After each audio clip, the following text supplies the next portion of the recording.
Hey, and welcome everybody. If you're joining on the Riverside studio or you're joining us via LinkedIn Live, we are excited that you're here with us. My name is Logan Lyles. I'm the founder of Demand Shift. I am the host for today's session, the 2026 State of AI Visibility Report. We want to have you leave with not just a new report and some data, but data-backed shifts for your 2026 AI search strategy. So whether you're talking about AI SEO, GEO, AEO, LLM visibility, whatever acronym you want to use, that is what we're talking about. How do you get the LLMs, the new places that people are searching, talking about your brand, talking about them in the right way, and that leading to more traffic and more visibility for you and your brand.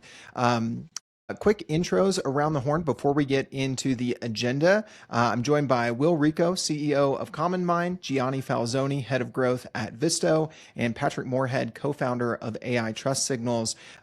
Two questions. One, I'm going to have each speaker introduce themselves real quick. We're coming at it. We've got two agency folks and two SaaS folks on the roundtable discussion today. So hopefully it will be nice and balanced for all of you, whether you're an in-house marketer or agency side. Let us know that, one, the chat is working and where you guys are joining in from, because we've got west side of US, East Coast US, and Prague represented across the four of us. So let us know in the chat where you guys are joining in from. Will, just because I'm going left to right on the slide here, why don't you kick us off with a quick intro, sir? Sure. Hello, everyone. My name is Rico. I am the CEO and founder of CommonMind, which I started many moons ago, over 20 years. We're an inbound marketing agency. We've worked in different areas, but of course, now our focus is on AI visibility and helping our B2B SaaS clients get more exposure in AI and SEO as well. Really happy and excited to be sharing this data that our partners here and I put together for you. Awesome. All right. Well, Gianni, we're going to go from the agency side, from Will and I, to the SaaS side with you and Patrick. Give us a little intro of yourself and how you and the team at Visto have been involved in this research report and today's conversation, man. Sure. Yeah. My name is Gianni Falzoni. I lead growth over at Visto. At Visto, we're a software provider in this, whatever you want to call it, AEO, GEO space. We primarily work with agencies and folks like Will to help them in this AI search transition and be able to offer end-to-end GEO services for their clients. So everything from very quick audits through to advanced analytics, to building and executing on a strategy to help folks. Love it. All right, Patrick, the one who's, not in dark colors today. He's probably showing up most on your screen.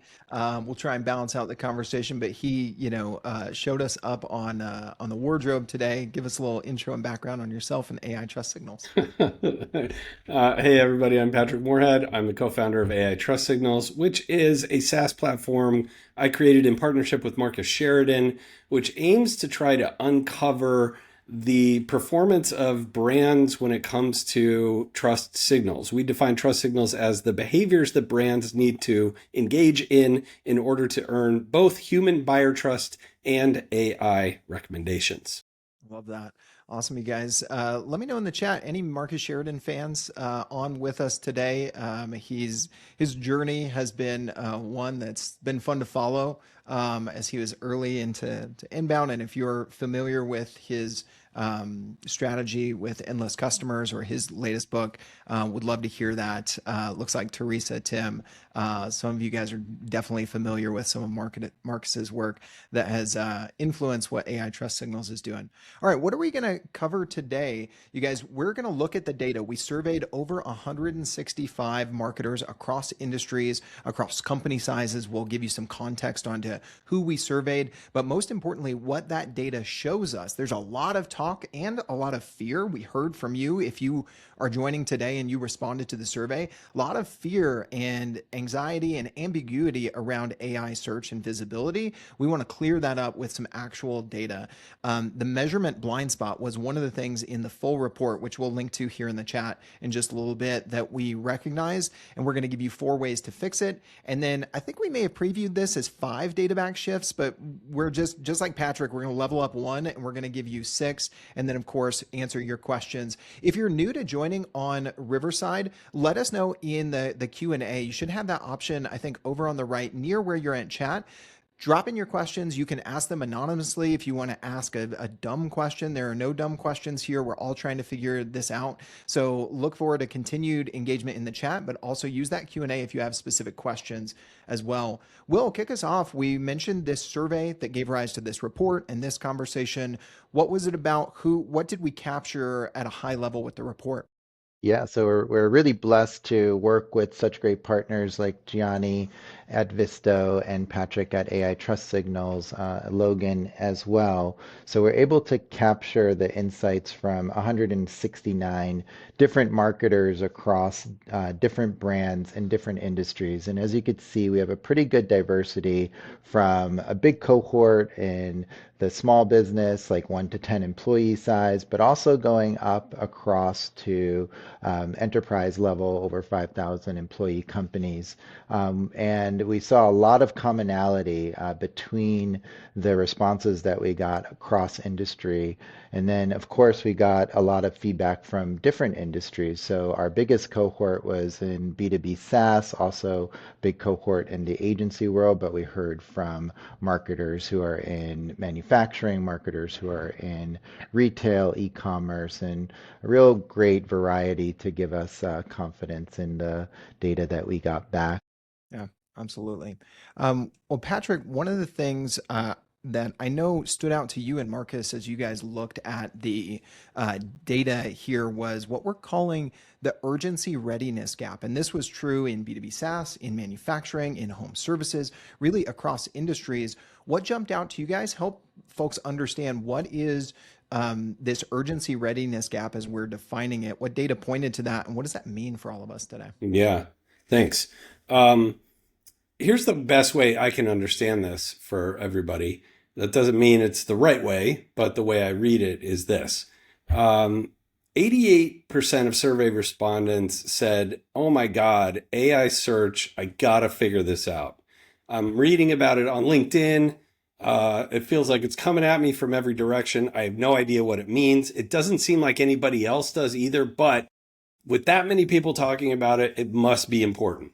That's the left data point, right? And then we turn around and ask them, okay, so what's your game plan? And they go, game plan? I don't have a game plan. I don't even barely understand what it is, right? Half of the people that said they have any strategy at all said that it was emerging, which is shorthand for, I don't know what it is or what to do, right? So that describes the urgency readiness gap. Is on the one hand, there's immense pressure. There's even existential potential threat as a part of that pressure, right? Which is, oh my God, everyone's going to search with AI, and I don't show up there, and if I don't show up there, my business is going to die. That's the urgency. The readiness is, I don't know what to do, and I don't know who to trust or how to figure it out. And the way I read that is it's not a knowledge problem necessarily. I think it's a paralysis problem. I think it's about, I don't understand it all the way, so I don't know what to do, so I'm not doing anything, right? Or my strategy's emerging, which kind of means like, I'm working on it. That's a fudge, right? The truth of the matter is, and I think this is true with anything related to AI, getting started now is better than what you're doing. And done is better than perfect, and forward is better than sitting still, right? That's how to overcome the paralysis problem, is moving from an emerging strategy to a documented strategy is a matter of just starting to do the best you can with what you know and getting smarter along the way. And I think probably all four of us on the call would say that's what we've all been doing to get to where we are today, right? And the last point I'd make about it is, if you look at paralysis through the right lens, it's a competitive advantage for those that spot it and overcome it.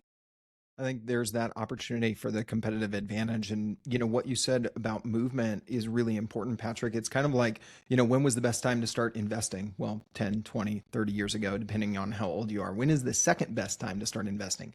Right now, right? Which is why we want to give you guys not just more fear, but also data, but then what to do with it based on what we've what we've seen. I'm curious. I wanted to get your response, guys, that are joining us live today. Is that urgency readiness gap? Are you feeling that as well? So first part is the first poll we just launched. We got chat, we got Q&A, and we got polls today, you guys. How would you rate the importance of AI visibility for your brand? 1, super low, don't really care about it. Other stuff is high on the priority list. 5, it's critically important. It is of very high importance for you and your brand. We'll give a few more minutes for y'all to respond to that one. Very curious to see if that lines up with the 88% that we're seeing among survey respondents. And then we'll ask the follow-up question about your strategy here in a second. But as you're responding to that, the other thing that I wanted Gianni to weigh in here is, where are we seeing not only our fear, our maturity of our strategy, but in real impact into our Google Analytics, our overall search traffic? Gianni, break down this slide for us, talking about what we saw from survey respondents and what they're actually feeling, not just emotionally, but when they actually look at their own data in their GA4 reports, for instance. Yeah, I think what we're seeing from this slide is, except for a small number of people, that either their traffic coming directly from Google is staying about the same, it's not growing like they would expect it to, it's declined, or they're like really not sure.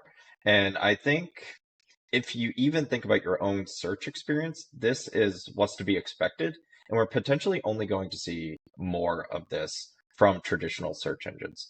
If you go to Google today and you type in a search that you're looking for, you're going to see an AI overview, you're going to see some ads, maybe 1 to 2 organic link, another set of ads. So getting into those top positions, you either need to pay for them or you need to be in the AI overviews.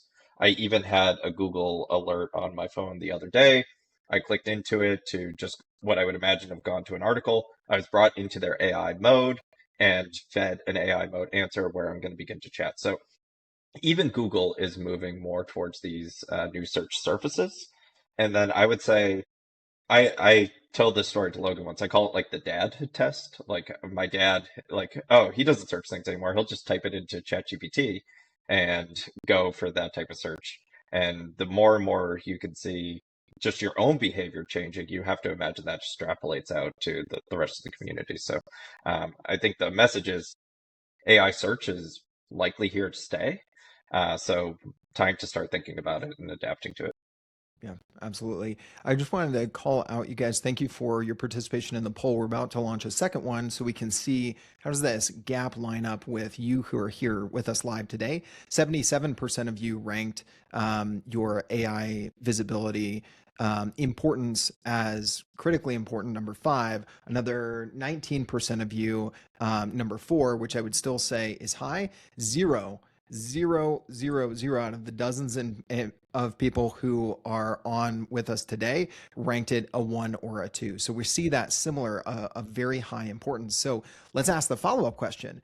How would you rate, let's see, how would you rate the, sorry, it just moved on me there. How would you rate the maturity of your AI visibility strategy? 1, you've got no strategy at all. 5, it's super mature, it's well documented, or somewhere in between. I'll let you guys respond to that as we continue on this topic of measuring, hey, is traffic going up or down? A lot of marketers that we surveyed, they could tell us that. They're used to looking at Google Analytics, but we found a really big blind spot when it came to LLM-driven traffic.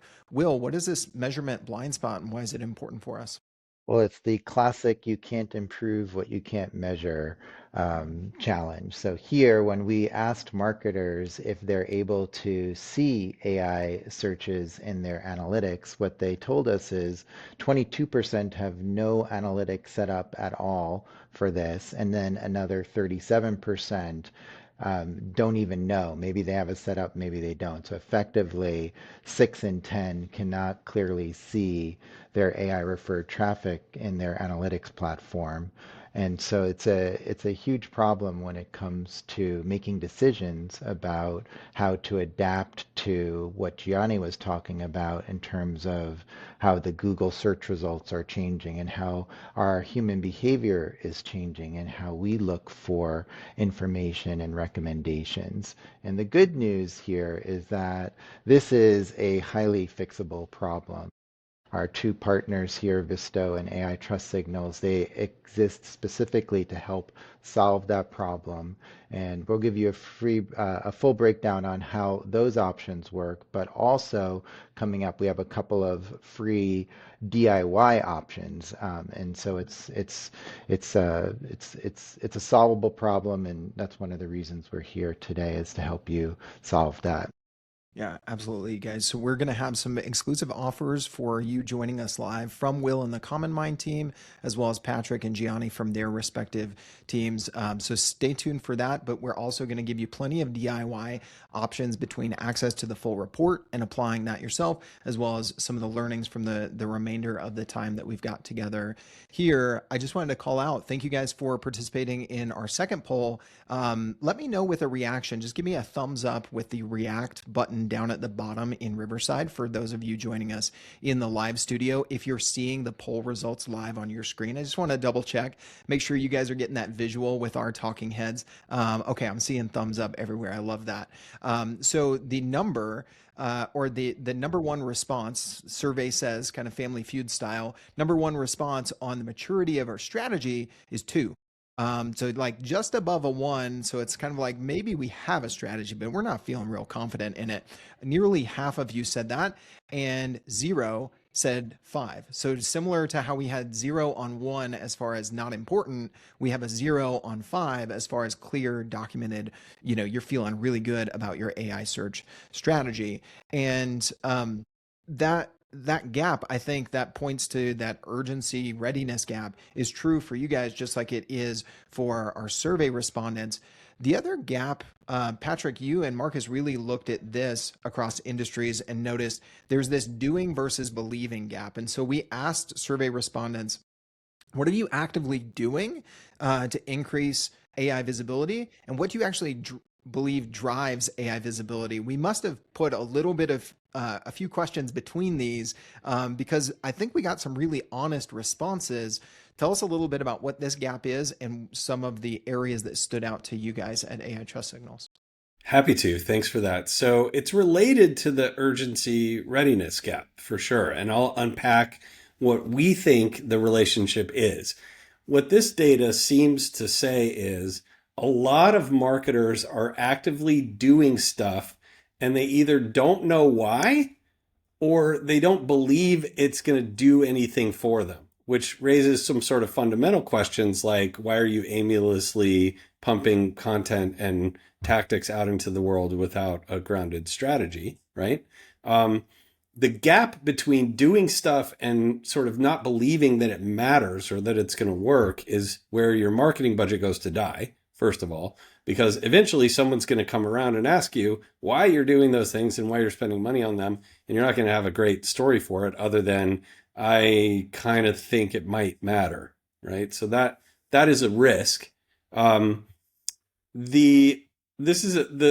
diagnosis of this is that the belief system hasn't caught up to the playbook, okay? And this is the tie back to the urgency readiness gap. When I see this data, what I see is companies are performing a lot of activities that drive AI recommendation. That's the actively doing column. We know from AI Trust Signals that all of the tactics on the left contribute to entity validation, to brand authority, buyer trust, and AI recommendation. We know that's true, yeah? And we can see a lot of marketers are doing those things, but those same marketers are then saying, I don't know if it drives AI visibility or not. When I look at that picture, I think the urgency readiness gap shouldn't be as wide as it is, because this shows that you are ready, that maybe your strategy is more mature than you think it is. You just aren't thinking about it that way. You're not thinking about all the tactics on the left and your performance of those tactics that you're actively doing as the quilt of an AI visibility strategy. And it is, and it should be. And so maybe the belief gap here is the ingredients list for your first draft of your readiness strategy to solve the urgency readiness gap. I love that. The quilt analogy just hit me as well. I'm like looking at this. I'm like, I see the patterns there. Nicole, we're definitely going to come back to what you said there. I love your candid comment. I honestly don't know how to track my AI leads. That's one of the first things in the shifts we're going to get to is how to fix that measurement blind spot, which it sounds like you're experiencing. You're definitely not alone.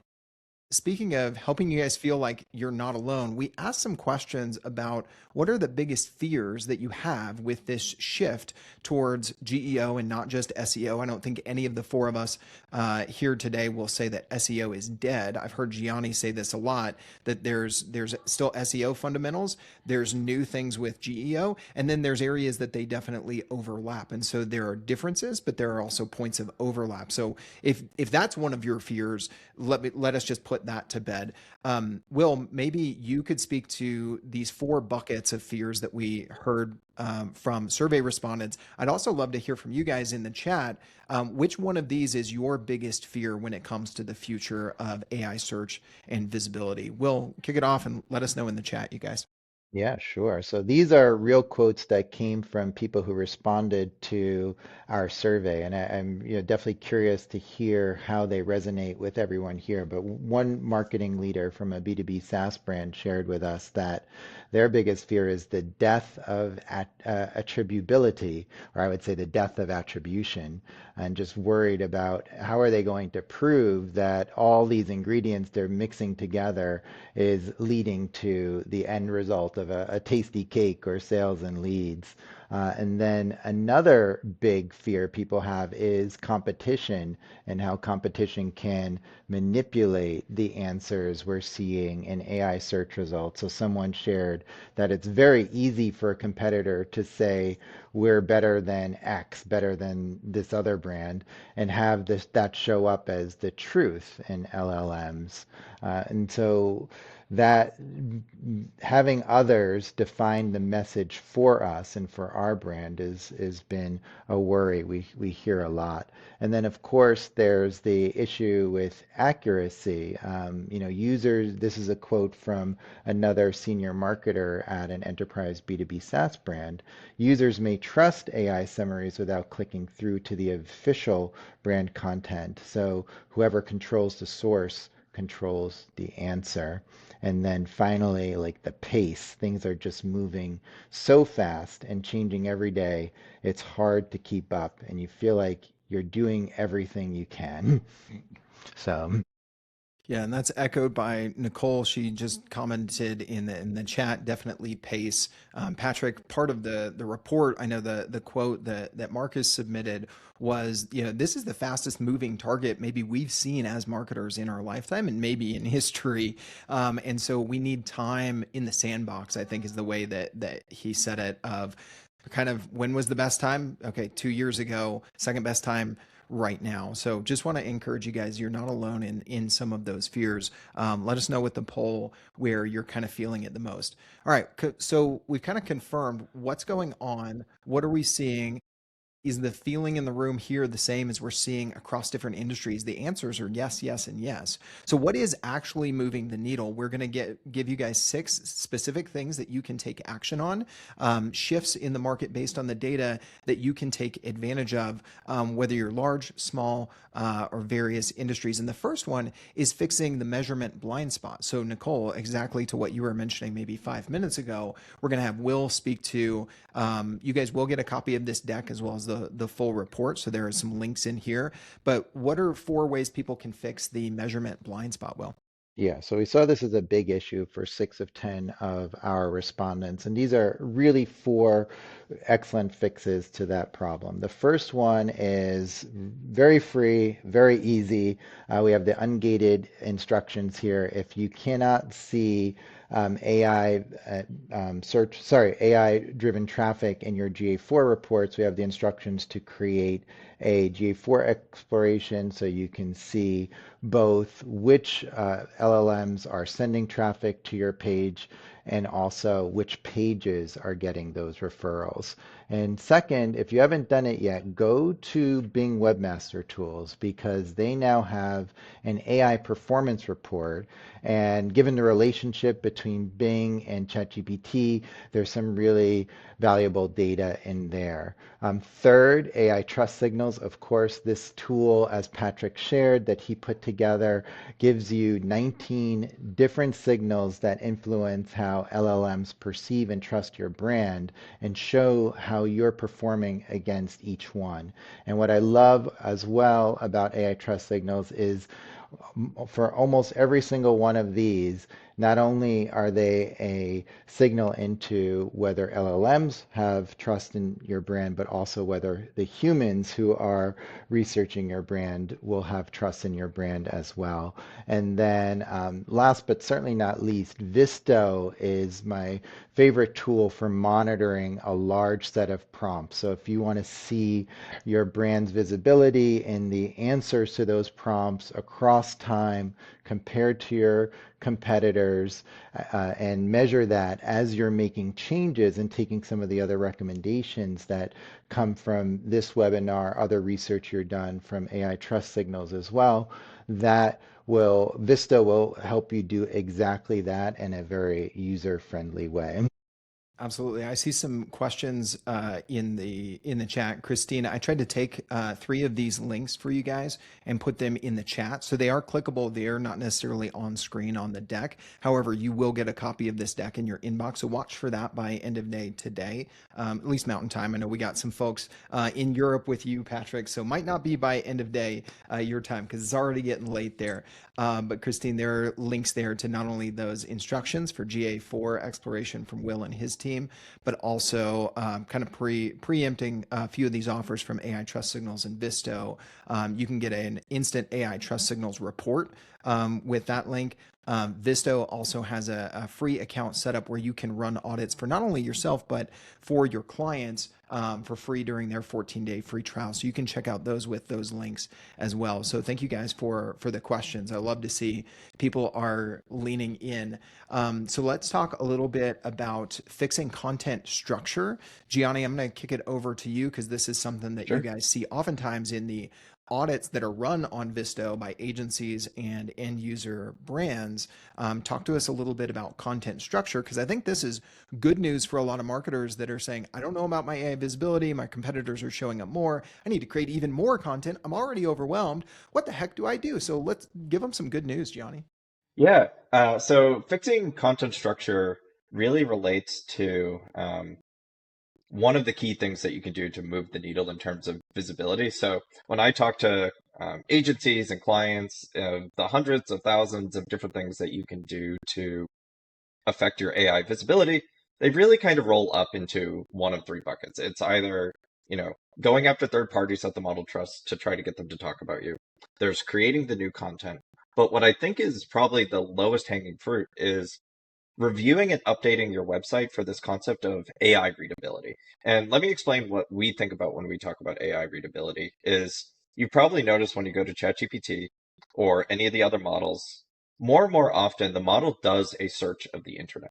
And from the time that you hit enter on the prompt to the time it starts printing the answer, the model has gone through, understood what you're asking for, decided to do a search, gone to a traditional search engine. So this is the SEO versus GEO overlap, and they get back 50 to 60 search results. So if you want to be mentioned in the answer, in those search results, either your content needs to be there or a third party needs to be talking about you. But once the model gets those search results, it needs to make sense of them. So this is what we're calling AI readability. So those search result bots need to load the pages, read them, understand them, and decide which ones they're going to use in an answer, all in a matter of 2 seconds. So through no fault of anyone's own, websites just haven't been built to be optimized for these bots to be able to come to your site and get the info they need to complete their mission, which is to answer the prompt. So a lot of low-hanging fruit for folks is really just taking what you already have and what you've already invested in and making some light tweaks so that you're not falling down in any of that loading, reading, understanding, or decision-making process of the bots. Logan, you're on mute if you're talking. All right, I can't do that as a host more than one time. You guys, keep me honest, everybody. If that happens again, give me something funny in the reactions, a thumbs down or something. Yeah. Those of you that are in the Riverside studio, um, Gianni, I'll have you talk about this a little bit as well. In that we've developed this 12-point content structure formula, Mhm. ways to structure your content for that AI readability. Yeah. Some of the key ones that you think people should take away from today's conversation. Yeah, I looked through this list, and this is an extremely helpful and comprehensive list. I think what you want to think about and what we're able to show people is follow it in the steps that I was just mentioning. So how quick does your page load? Because if the bot's going through the search results and it can't load your page, it's just going to skip to the next search result. Once the bot has the page loaded, it actually doesn't process everything that is on the page. It does sort of like we would do when we were opening like 10 tabs in a search result, and it sort of just skims the top to say like, hey, if I actually read this whole thing, is it going to be relevant to my mission to answer the prompt? So the second thing is some of these recommendations around like adding a table of contents, this blog answers XYZ question near the top. Because basically what we want to do is we want to entice the bot to stay on our page and process the whole thing. And then finally, as it goes through and it's processing, it likes to read information in a certain format. So you have some things about questions and answers. You have some things about charts and those types of things. And then basically once the bot's processed everything, it does what we call it a claim assessment, but it says like, what are these people talking about, and did they provide evidence, and are they credible? And basically the bot will do an assessment to say like, okay, they gave decent evidence, they were relatively specific, and it'll say like, okay, this is, I don't believe them, I'm not going to use this, or okay, maybe it's somewhere in the middle, I kind of believe them, maybe I'll use it, but if someone else has a similar claim with stronger evidence, your content may get bumped out. So always thinking about, okay, once we've done the foundational pieces of like page loading, enticing the bot to stay, what are we trying to communicate in our blog or our piece of content? And like, have we provided enough backup to that claim? And all of these recommendations should help in all of those areas. I love it. And we made this super easy for you guys as well. This is linked in, not only will you have this as a deck, or if you want to screenshot this now, in the full report that we're going to drop in the chat in here in just a little bit, as soon as I get some time between chatting and hosting and all those things. Will and the CommonMind team actually turned this into a copyable Google Doc in a checklist format so that you can review some of your current content and just make a copy of this for each of, your well-performing, your high-performing blog posts or your lower-performing blog posts or your existing content, so you can go through and just make this actionable and check off the list as you're reviewing some of your current content for this structure. All right, Will, you and I talked about this a lot, the great how-to exodus. So this was kind of this data point, and this idea came from kind of one of those before and after questions of like, what are you doing? What have you been doing last year and up to now, to what are you prioritizing in 2026? What's the great how-to exodus all about? Well, it's this striking gap in the data where 78% of the respondents published how-to content last year, but only 40% are prioritizing it for this year. So the reason is very simple. AI can summarize how-to content better than we can, and the ROI on that type of content has therefore dropped significantly. So then the question becomes like, how do we react to that? One way to react is to very rationally just reduce the amount of how-to content we're producing. And then there can also be ways of reframing how we're producing how-to content. And we could share some ideas around that with you as well. Before I dive into that, and just since we have the benefit of Patrick and Gianni here, I just want to kind of make this a bit of a dialogue and hear from you guys. Maybe Patrick to start, like, what's your perspective on how-to content in 2026? Can't out how to an LLM. Like it's a how to machine, maybe the best how to machine ever created. And so, not a surprise to see this decline, but I will sort of react in two other ways. One is we literally just saw data that talked about how a company did some semantic reorganization and structural reorganization of their content and moved from 50 to 900 AI referrals as a result. So I do think if you think about content becoming a database for LLMs, your brand content becoming a database for LLMs, and you fix up your content to become better suited for what the LLMs are trying to do in the case of how-tos by doing many of the things that Gianni just talked about with your how-tos content, it's not that how-to content is over, it's that it serves a different purpose. Okay, so that's thought number one. And thought number two is, I think in general, this is an indicator of a shift that AI search is causing, which is sort of away from instructional content and more towards proof-based content.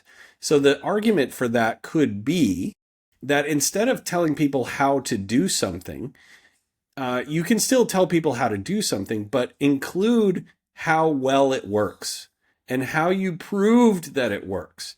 And I think this is where AI models fall down a lot, is that it's easy. They're great at summarizing how to, but you do it and then it still doesn't fix your problem. And so how-to content without the proof is just as hallucinatory as made-up how-to content. And you can earn your position in that conversation if you're able to say, this is how to do this, and this is how we did it, and we can prove it works by X, Y, and Z. Whether that's a data point or a picture of the faucet that's no longer leaking, doesn't matter. But showing up with that evidence that creates the credibility, right, is how you drive authority and earn your position with your content across the board, even with how-to. There's a beautiful amount of information you packed into that, Patrick, because when you do it the way that you suggested, you're not just saying how to do it, but also how I did this, and here's the proof of the result. And it has an extra benefit too, is when what I saw, I do these AI visibility snapshots for clients, and I've done about 30 of them now. I had one that I did for a brand where they were cited like incredibly. This is according to Visto data too, so it was a fun use of the Visto tool. I could see they were being cited over and over again, the how-to content that they put together, but their brand name never came up. When you do what Patrick said, which is not just how to, but how I did it or how we did it, it gives you an opportunity to say something like here at our brand and then put that next to how you did it. And therefore, when you do show up in an AI answer, it's more likely not only will your knowledge show up, but the attribution to you or your brand will show up as well. That's a great addition, Will. I wanted to stop and recognize Cassie in the chat. She asked a really good question, and I think it ties into what we're talking about here. So we're not going to save this one. Cassie, thank you for this good one. And Gianni, maybe you could take this one, because I know in the report, Tom actually shared, Tom, the co-founder at Visto, for you guys, a little bit of how the chief information security officer at Anthropic, which is the company behind Claude, one of the largest LLMs out there, answered this question. Are you penalized for using AI to help develop your content? Any strategies for this? And he talked a little bit about what AI is looking for and how it kind of stack ranks content. Talk to us about AI creating the content, and also as it relates to this expertise versus generic how-to, Gianni. Yeah, I think so. Tom and I attended a GEO conference back in July, and we were lucky enough to have one of the executives from Anthropic talking a lot about how the models see things and how they work, and a lot about this concept of AI readability. So I do think from a AI generated content perspective, it is okay for AI to help generate your content, particularly the writing. But what we see more and more often, and it's that point of view, is try to be saying something unique or inject something about your own expertise in the content as much as possible. Because if everybody has exactly the same explanation of like how to from the model's just going to know that in its internal knowledge base, and it's not going to find that content particularly unique. So if you can, develop a base with AI, but then customize it with some of your own unique viewpoints, that really does at this point tend to help, because what the bots are trying to do is trying to find a unique perspective. They're trying to understand what's going to answer somebody's prompt the best and in the most comprehensive manner. So the more that you can say, like, I'm a marketing expert, we've tried XYZ, and here were the results, like that's going to be particularly valuable and potentially drive the bot to cite you. And if it's citing you as a thought leader, that's where if people click on it, they're going to see that referral traffic to your site, which is definitely important. Absolutely.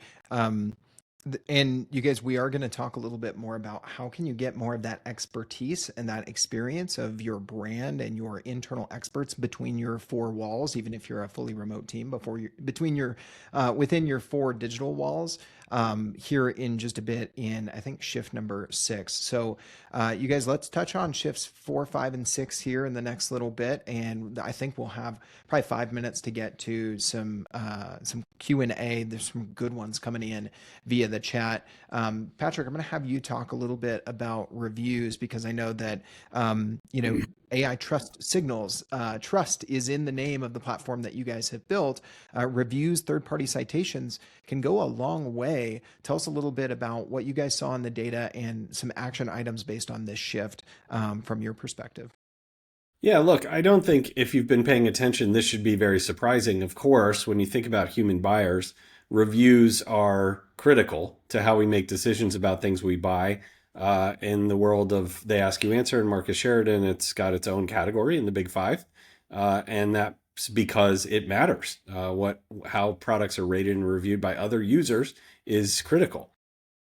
I was not surprised to see that G2 and Capterra actually were review platforms that drive the most AI visibility. That is true. We also know that Google business profiles are a review black hole for most AIs. Google has not made the Google Business Profile API eligible to any LLM model, not even their own. And so when AI models go and explore the web to try and satisfy their users' prompt, the way that Gianni was describing, the Google Business Profile reviews are ineligible for them. But Capterra and G2 are not. Yelp is not. There's a bunch of other places in the world. Facebook is eligible, right? But here's this data point was the best example of the doing believing gap that I saw, right? So in the survey, reviews and case studies, everyone says, yes, those contribute to AI visibility. But 14% of the people in the survey said they were doing anything about it, right? And so here's a perfect example of like the flip of this, where in this case, we believe very strongly that reviews matter for AI visibility, and yet we don't have a structured program to drive G2 reviews. We don't have a structured curation program around Capterra. We didn't even realize we were being reviewed on Yelp. We're a software company, right? It's that kind of stuff that that is examples of the doing believing gap in reverse. And look, in the survey, you had even the instance of one company started showing up in AI answers literally the week they turned on their G2 profile. Not the week they got into, like, they just turned it on, right? And they started getting AI referral traffic from that. So if you don't think it matters, that should be proof enough that it does.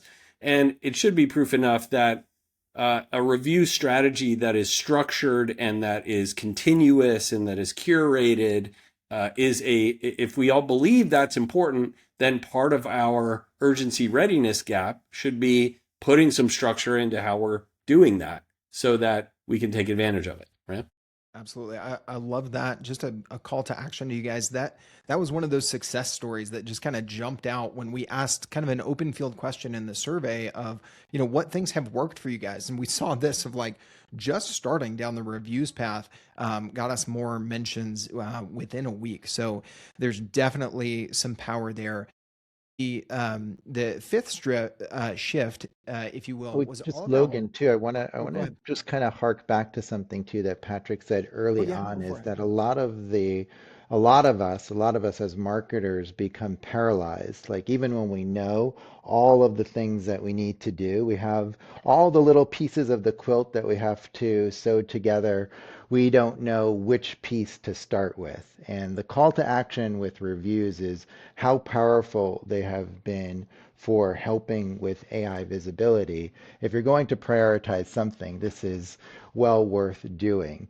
The other aspect of it, many years ago, I heard like SEO is a minute to learn and a lifetime to master, and that applies to GEO as well. But if we think about that minute, the minute is there are things we say about ourselves on our website and how we structure what we say, as Gianni shared. And then there's things that others say about us and our brand. And sometimes we get so caught up in the technical of how we're saying things about ourselves, we kind of leave to the back burner how we're getting others to influence the conversation about our brand. And reviews are the exact and perfect way to do that. So I just wanted to kind of circle back to both things that Patrick and Gianni shared to kind of tie a bow on how important the review strategy is. Yeah, And oh, go ahead, Gianni. I would even add in there what we see on a client by client, industry by industry basis is really trying to, once you, for us, because we do customized sets of prompt libraries, we can count where the model goes on a consistent basis for a specific industry. It's really important in our philosophy to get that prioritized list of review sites and understand how often for the prompts you care about that the model's actually going to review sites. And it might surprise you how much more often they are than not. And it really depends on the type of prompt. So just getting that list so you know where to spend your time because you can't get on every review site and you can't get in every third party. So understanding when the model gets a question about your industry, who's it go to? Obviously in SaaS like G2 and kept very huge. As we go out into other industries, it may be a little bit different. Trying to get that understanding, I think, is definitely important for folks too, so they can spend their time wisely. Yeah, in my mind, Gianni, I'm glad you added that. It's like a two-step process. Determine where the review sites that are important, and Visto does a great job in the audits that you guys run for your customers and for your agency's clients as well of identifying what is that space, right? Is it Yelp? Is it TripAdvisor? Is it G2 and Capterra, depending on your space, so that identify those areas, then start actioning on that review strategy, which can be some very low-hanging fruit for everyone as well. The next thing I know we wanted to, oh, actually, Patrick, if you could in the chat, Cassie asked a good question. Maybe you could just put into the chat that list of what's accessible and what's not. Kind of blew my mind as well as hers that Right. Google Business Profile reviews are not accessible via most LLMs. So Yeah. if you have a quick list, you could drop that in the public chat. That would be awesome. We're going to talk about pricing for a few minutes. We have some ideas on how to deal with the resource restrictions that a lot of people brought up. We may save that for a future session and let you guys check out some of that because there's some really great methodologies in the report that Will broke down there. But I want to spend a little bit of time on pricing and then make sure we have some time for questions. But this jumped off the page to me, you guys. We looked at do you publish pricing or at least create content around your pricing? And do you have a mature AI visibility strategy? Those with a mature strategy, 60% of them said they publish pricing. Only 20% of those without a mature strategy publish pricing. So there is a direct correlation between your approach to pricing and your AI visibility strategy maturity. Patrick, this is part of the big five in the endless customers framework that Marcus talks about all the time.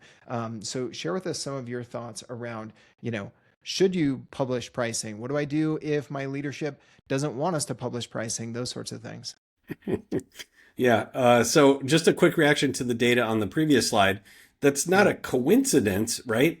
The reason that companies with a mature AI strategy are publishing their pricing and those with no AI strategy are not is because the companies with an AI strategy understand that pricing matters for AI visibility, and it's going to only increase more. That is one of the highest conviction pieces of thinking from Marcus in the new AI world. He believed it all the way back in 2008 when he published the book that it was true, but it's never been more true, I think. And so these surveys are great for this, right? Of like, if you're not on the bandwagon of people want you to publish your pricing, how much more data do you need to see about this? That's what the takeaway here is. And you can't have an AI strategy and not talk about publishing pricing. So on the next slide, though, I love it because I tell this from a first party experience, which is I had a client who was debating with me about whether they should publish their pricing or not. They were a SaaS company. They had a very niche specialized industry focus.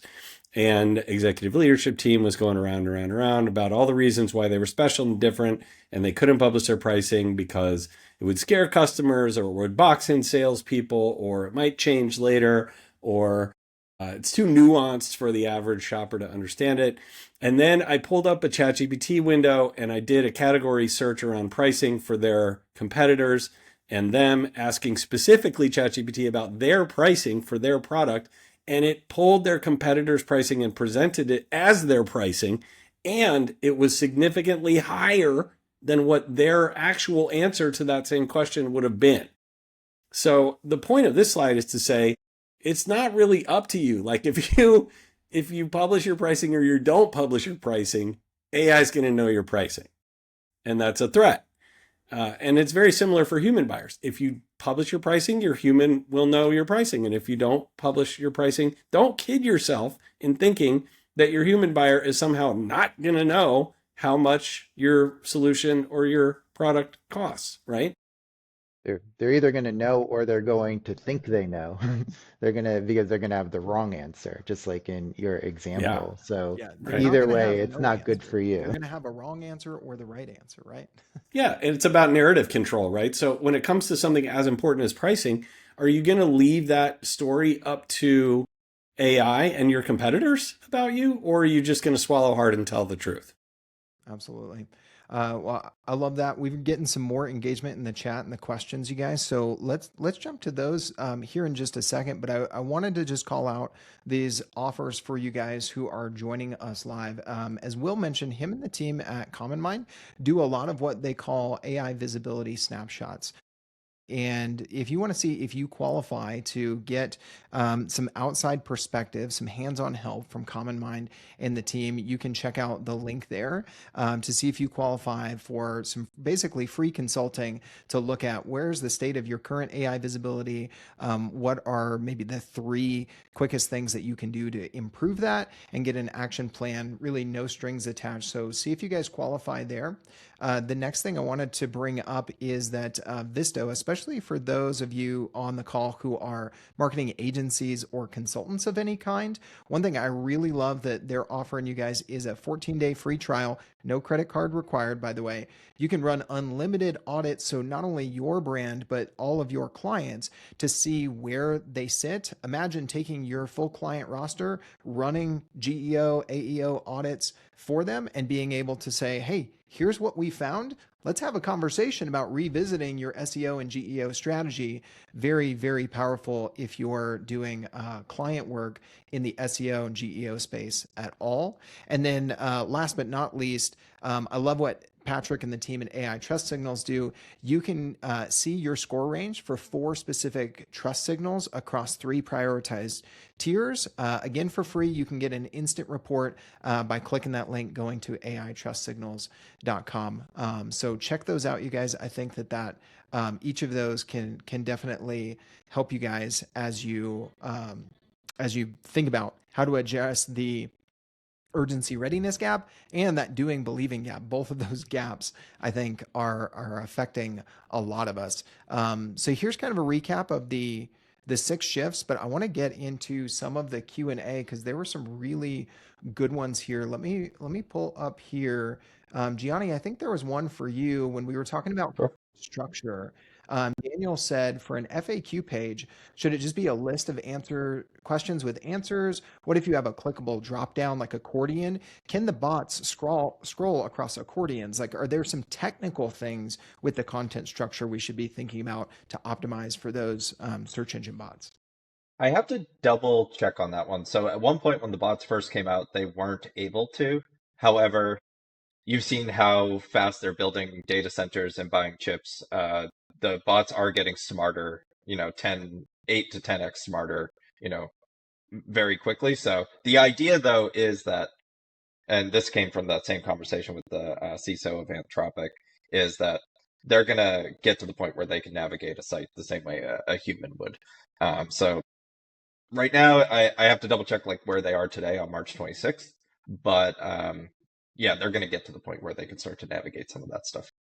And let me just add in, Gianni, the right now solution is use schema type FAQ for all of the FAQ sections on your website. And that way, whether or not you have a UI feature that might prevent an AI model from understanding the content in there, if you have the same matching content coded into your FAQ schema on that page, AI models will be able to see it that way. Well, thank you, Patrick. That's really good stuff, you guys. Jeanette asked, are LLMs brand channels or can they be lead generators? This is the biggest question for me and my team. Will, do you want to kick us off with this one, especially as you're, working hands-on in this space with a lot of clients? Sure. Well, one of the beauties is of the endless customers content framework is that you're answering the questions that buyers ask before they're ready to buy, or that signal that they're getting close to ready to buy. So people ask LLMs questions like, how much does this cost? How much does this particular uh, software cost, as an example? Or what can go wrong if I purchase this service or purchase this product? Those are signals that the person is very close to a buying decision, especially as compared to, as we were talking about earlier, how-to content where they're higher in the funnel. So the answer there is the types of questions that people are asking LLMs correlate very highly to the types of questions that they ask when they're getting closer to a buying decision. Well, that the pricing discussion got a lot of engagement in the chat, you guys, and I got a good question here from Brian Huff. I think Brian's a fellow Coloradan. I think you mentioned earlier being in the Denver area as well. So good to see you here, Brian. He said it's a little hard to publish pricing on our website. They're in the roofing industry that AI can read. We have a software that lets the homeowner highlight their roof and from a satellite view and emails a price range for each roof package. Should we showcase past projects with a total price for each project? Then AI could read that. There's a little bit more, but Patrick, Yeah, I Gianni, get the gist. I'll let you guys speak Yeah. to this one. Yeah, so it's a common question, right? Because some products are not sticker priceable, like roofing projects, right? And fundamentally, that was the problem that Marcus had when he wrote "They Ask You Answer." He was writing about fiberglass swimming pools, which vary dramatically in their cost based on how big the hole is going to be, what's the shape, how much water does it need to contain, all this stuff, right? And so the answer is you don't need a pricing table to be effective with publishing pricing information on your website. You can be just as effective if you're able to publish guardrails around how people can think about pricing, estimate ranges count well, and also what we've had success with, not we at AI Trust Signals, but in my previous roles as CMO for software companies, is publishing the ingredients for pricing. So saying, hey, listen, pricing can vary wildly. It can be between $250,000 to over $1 million for a software implementation from our company, right? So, and rather than try to tell you how much your software is going to cost you, what we can tell you is here's how your pricing is going to be arrived at.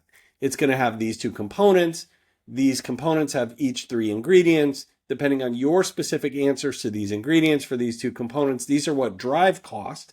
And when these ingredients change, these components, it drives cost down. When the ingredients look like this, it drives cost up. And you can expect to shop in the range of X to Y. And AI can use that the same way it uses a list price of SKUs. I love that. We literally had another question from Daniel here. We manufacture boats for dealers to sell. They dictate pricing, but we have MSRPs. The issue is we have so many variables, right? And so, Daniel, I think Patrick kind of pre-answered that question with the answer to, to Brian. Talk about the pricing, talk about ranges, talk about when you select options, what does that do to the price, right? You don't have to. Publishing pricing doesn't just mean X costs Y. It means in this case, tell your customer all the variables. That's right. The answer to that question, right? Yeah. And I think the basic fundamental formula around pricing is go for 100% price transparency if you can, and aim for that, even if it's not all the way possible to get there. It's going to be uncomfortable in some cases, but the variables you're talking about in that question are the things you should be publishing about pricing on your website that will drive trust, credibility, and ultimately recommendation. You're not you're pulling at the right thread, Daniel. Let us encourage you on that.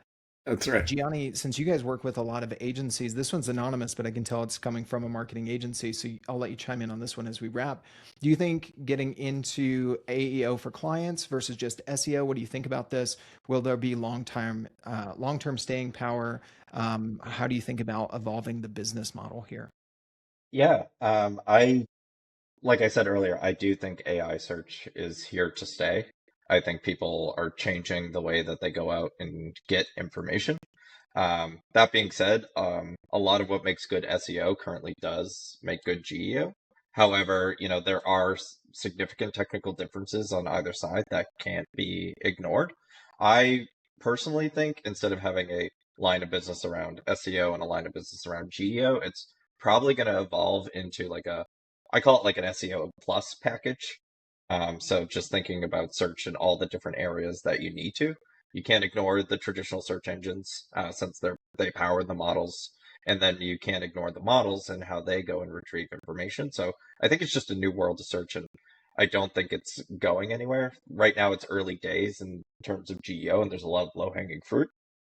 But imagine as everybody starts to get on board with the fundamentals, it's going to become very similar to SEO of very, you're going to have to tune the dials to figure out exactly what works. And also the models are going to change how they go and retrieve information as they get smarter.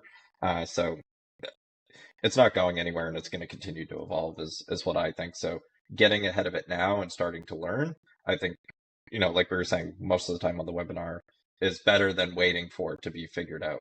Yeah, absolutely. I'm gonna see if I have the link here. Oh yeah, I do. If any of you are marketing agencies like the guy or gal who just asked the question about offering those services, Gianni and the Visto and team and I put together a webinar talking about how do you start thinking about running audits, bringing those to clients, and starting the conversation around those AEO, GEO services. So if you want to check that one out, it was a past one, but we do have it available on demand in the recording via the link right there. All right, you guys. Well, great participation. I can tell that y'all are feeling these different gaps that surfaced from the report and the survey responses because dozens and dozens of you joined live, and many of you still with us, even just a few minutes beyond the top of the hour. So I know that 100% of people don't usually stay for an hour-long webinar. So hopefully this was valuable for you. If it was, let us know in the chat, maybe one takeaway or how you felt about today's session. Would love to hear from you guys in the chat. If you're not yet connected with Gianni, Patrick, and Will, look out in your inboxes because not only will you get this recording, the deck, the full report, the offers from all of our partners. Again, shout out to Visto, CommonMind, AI Trust Signals, Jarts, and Demand Shift in this collaborative effort. But then you'll have links to all of the speakers' LinkedIn profiles so that you can continue the conversation there. Really looking forward to continuing that conversation, getting you guys the help that you need to stand out because we don't want you to be hidden gems in your industry where you're kind of the best kept secret. May we no longer say that as founders and marketers and salespeople by taking some of the advice here. So Will, Patrick, Gianni, thank you guys for joining me on the mic today. This was a ton of fun. Thanks, everyone. It was. Thank you. Thank you, everyone. All right. We'll see you guys.